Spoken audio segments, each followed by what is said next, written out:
right. Well, just, coming off that game from Saturday, that's a tough loss. It's 2 weeks in a row that game has gone down to the wire, really last possession of the ball game.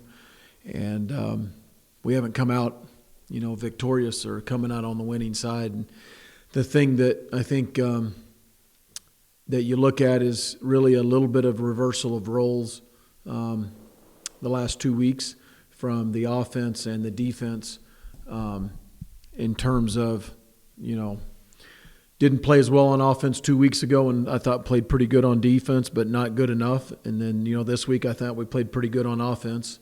That left points out there, still stuff out there, and wasn't our best game defensively. And but yet you still had a chance to win on the last possession of the ball game, and in both those circumstances, and we didn't come out and find a way to do it. And I have credited New Mexico a week ago. I credit Air Force last week. They both found ways to win. And when you find a way to win a couple close games, you're going to have a really good season. And, we find a couple plays here and there, 4 or 5 in the last 2 weekends. We're sitting here with a pretty good season too. So, but it's the way it is. And we didn't earn the right to win either game. This thing is really falling down. And we'll tighten this thing up.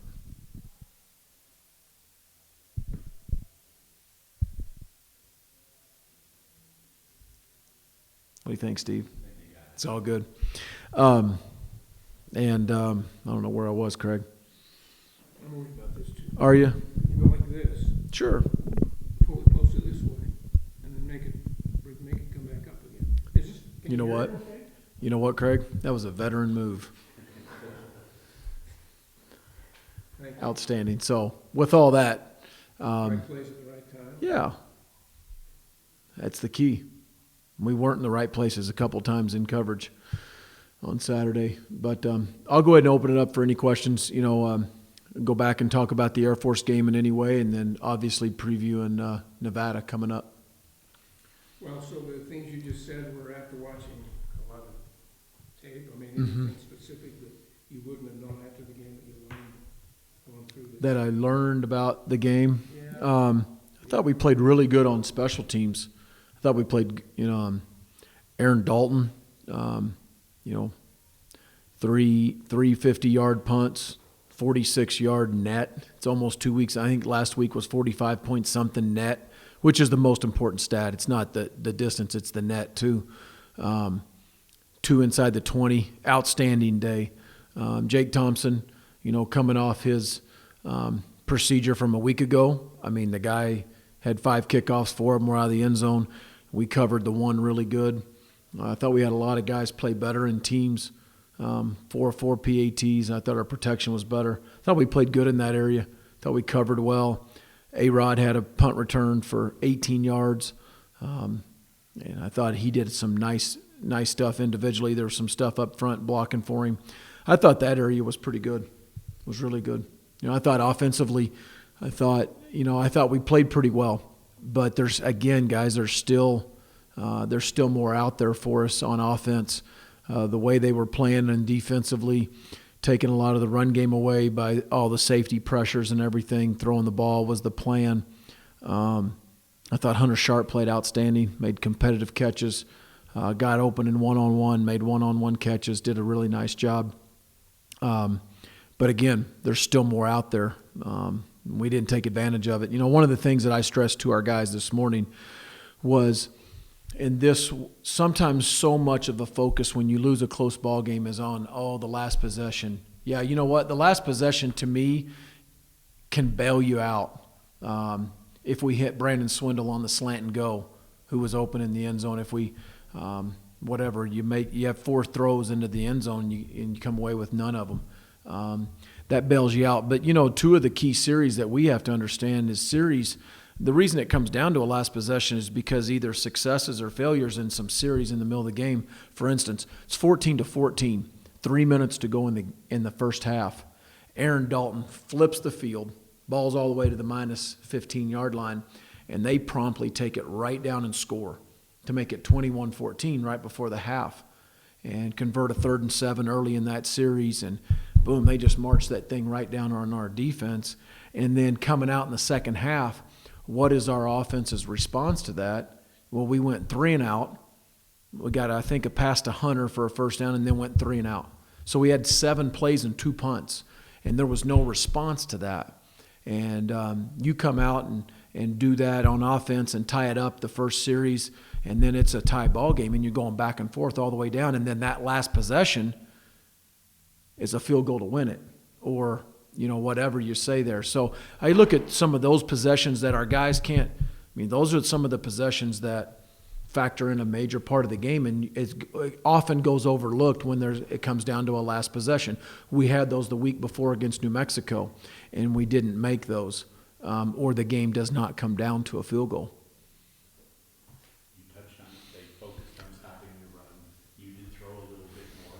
Still, when you tried to run, it wasn't much there. Was that just was that them loading up like they did, or I guess going forward, what would you have to do better? I probably just I thought up front, whether you block it up and stay together on your combination blocks a little bit better. There were some things we were getting pulled off of, maybe some different schemes now looking back on it, Steve.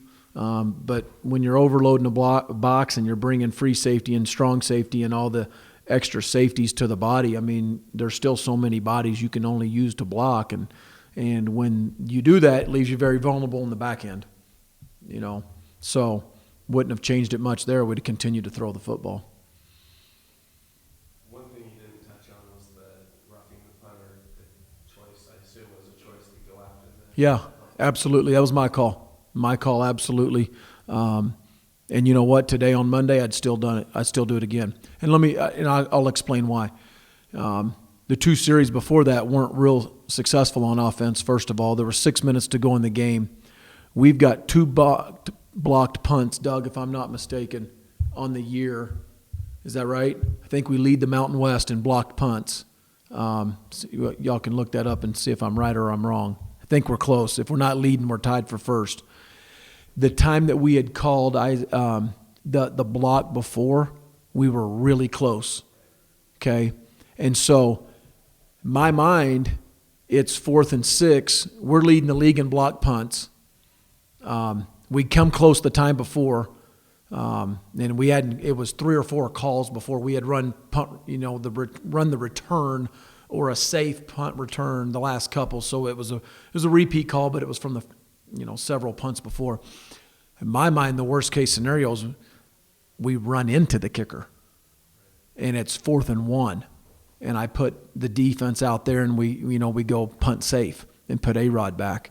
Never in my mind did I think we would rough the punter. And I think, quite frankly, if you always think you're going to rough the punter, you'll never call for the block. We'll never get double thud. We'll never get a block punt, which flipped the game. What was it, the Wyoming game or the Boise game at home in the corner of the end zone right before half? I mean, so we have done that. We've been successful on that. I can't remember. Excuse me?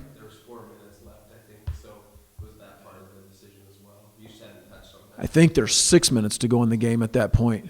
Yeah. And you know what? Defense bailed me out, if you want to say it. They bailed me out, got the ball back, and you get the ball with 2-something to go, and you still got timeout or 2, and let's roll. So I think, to me, it was a very calculated gamble because of our past successes and the past time that we had run it. Heck, if I thought it was going to be roughing in I'd call punt safe and just let our D-line rush, and we'd do that the whole year. But trying to make a play, trying to win a ball game. It's close. I also didn't think we'd have that many people on the shield. We got a lot of guys through. I mean, we had some guys really giving tremendous effort, and so it was close. So right call by the ref, I think, and again, defense bailed me out on that one. They got the ball, they stopped it, we punted, and here we go with the the game-tying drive. Yeah, so. You look at the season, the best of times was right here. league play starts, you're just kicking people's butts. Mm-hmm. Colorado State, Fresno State, Boise State. The Boise State win, is there a residual from that of some way that has affected what's happened since? There'll be a lot of people that say that. There'll be a lot of people that maybe even write that or think that. I think it's hard to say right here in the middle of the season. I don't know. I mean, we've had some big, we've had big wins in the middle of the season before and didn't have a letdown the next week. I mean, we beat BYU on the road for the first time in 30-something years last year in Provo, a top 25 team, and came back and beat Air Force the very next week, And this year we came back and got beat, in San Diego, and then came back, won a big game, and we've lost the last two games at, the very, very nail biter at the very end. So, Craig, I don't know. That's hard. It's a fair question to say. But I mean, you're 3-0 at that point in the league, right? And I can't imagine. I mean, and none of us thought we arrived. We didn't game plan any less. We didn't practice, I don't think, any less. We got beat against San Diego State. They flat out beat us, and then we came back and won. And I don't think our preparation's been less. I don't think it's been any less focused. Two games on the road and didn't make enough plays, whether, like I said, either at the end of the game or even some series that we've pointed out in the middle of the game. And we've made those in the past couple of years. We didn't make them the last 2 weeks. So. You had to talk about it earlier in the year because you kept getting asked. Turnovers again. You've hit a little drought there with turnovers. Defensively, you mean? Yeah. You could have had one, but your guys have kind of ran into each other. But Yeah, that would have come at a big time too, wouldn't it? I guess the question is concern that something is been turned off again. Or I don't think we turned it off. I mean, those guys didn't say, let's not get turnovers. I mean, heck, we talk about it all the time, But I think as long as you keep coaching it and you keep teaching it and you keep emphasizing it and those kids run to the football. We had a ball out on the ground this week. They ended up calling him down. Because we had 4 balls out the week before. It didn't come out with – remember, we went over this. And we didn't come up with any of them. And, 3. I guess we caused 3. One of them, we fumbled a shotgun snap. So 3 on defense or teams and didn't get them. And they were just competitive fumbles. So that's something that overall my years, I don't think you can ever – it's hard to put a finger on why you get them and why they come in droves a little bit and why sometimes there's a drought, and we're not doing anything different. The players aren't and the coaches aren't. They just hadn't come. So road schedule's done. In your analysis, what changes, even if it's for next year? Obviously, it doesn't help the next 2 weeks, but I hadn't thought one bit about that. Right now for next year, do you look back though and say we could have done it this way, maybe did something on the road that I don't know. Yeah, I've changed a couple things. Didn't work, and I don't think it had anything to do with winning or losing the ball game. I know what you're wanting me to say right now. I'm not going to say it about the charter because everybody keeps talking about the charter. I mean, we flew on 3 planes to Hawaii a year ago.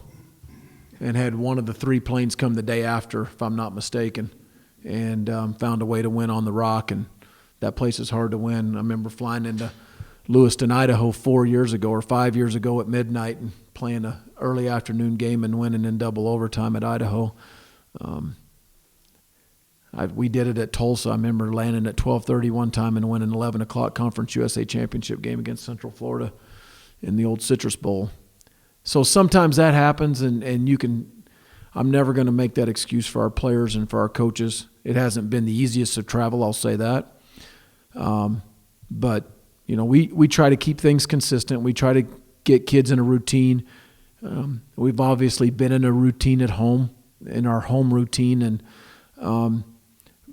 but that's a very fair question, but I don't have the answer for you today because I go back and I look at last year. The last couple years on the road in the Mountain West, been pretty good. I didn't change anything this year.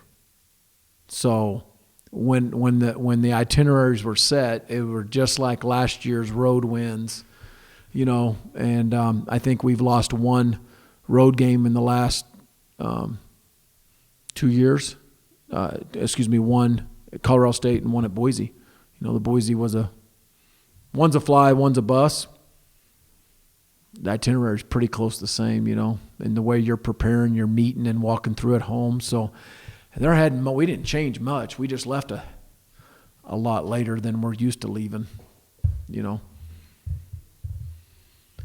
do you see from Nevada? Nevada, I see two really good tailbacks. I see a quarterback that's got, number 12 is a long, lanky receiver that catches the ball out in front of his body. He's very, very talented. Hassan is. Two backs, 900 yards. I mean, are you kidding me? They're about to have 2,000-yard tailbacks when they're, in the next 3 weeks because they'll be in a bowl game. That's pretty good. I see a defensive line. I see first of all, front seven, all seniors, very experienced, played a lot of football. The front seven on defense for Nevada. Those 4 D linemen collectively as a group are as an aggressive upfield defensive line as we've seen in since maybe, I don't know, middle of the year. Very aggressive, very upfield. Jones and Yates are really good. Sayal, we've seen them on tape. Hadn't played them, but seen them on cross tape the last couple of years, and I knew 8 was good.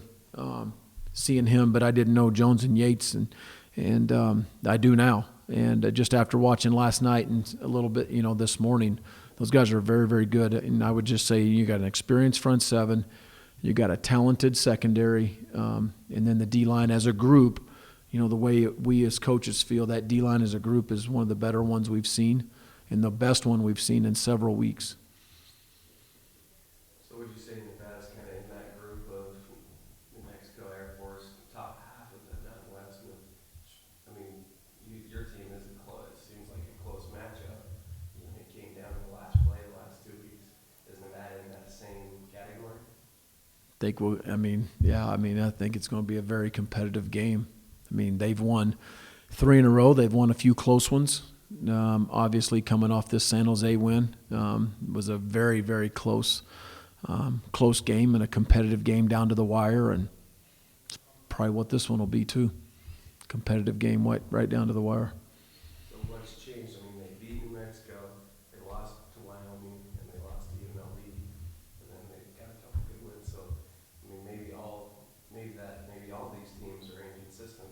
But what do you think is? Well, we can say that either all of the teams here are inconsistent or there's a lot of parity, and all the teams are pretty good and nobody's great.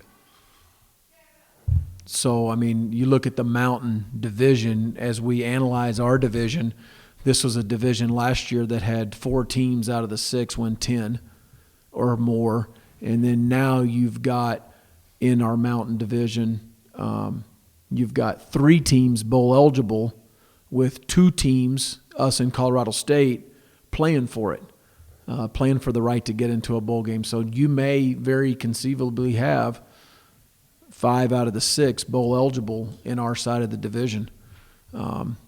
So I think you do.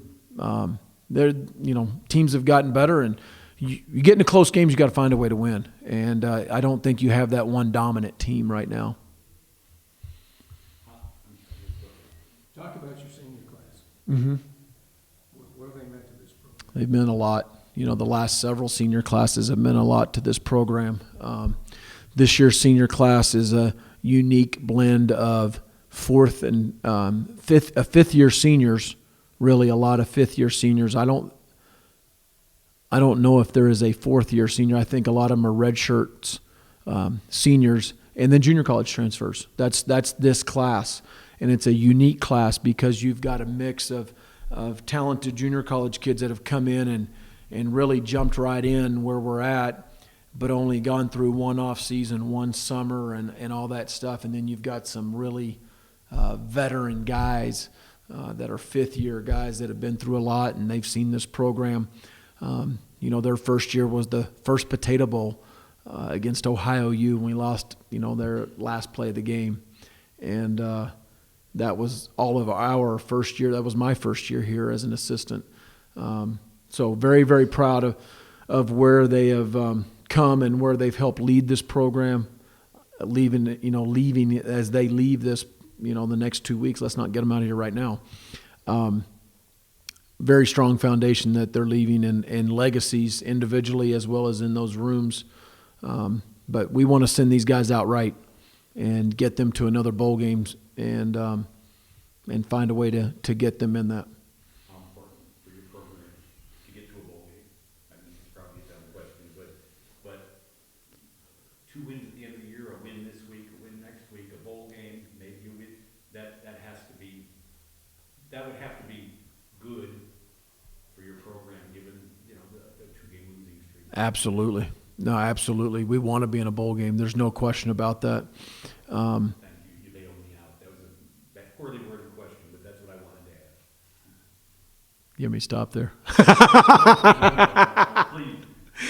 No, you're good, Steve. Yeah, I mean, to be in that, and I think it continues to reinforce what we're trying to build. Of a very consistent winning program that gets to November and plays the games that mean something. And we've lost the last 2 weeks and can't go back and change that. All I can do is we can control our attitudes, we can control our effort, and the mindset. And everything that we've got for this program for the next 2 weeks as coaches, first of all, and then as players, not cheat this program one bit, not cheat each other as teammates and players and coaches together one bit, and give ourselves a chance to be in a school record 5th straight bowl game.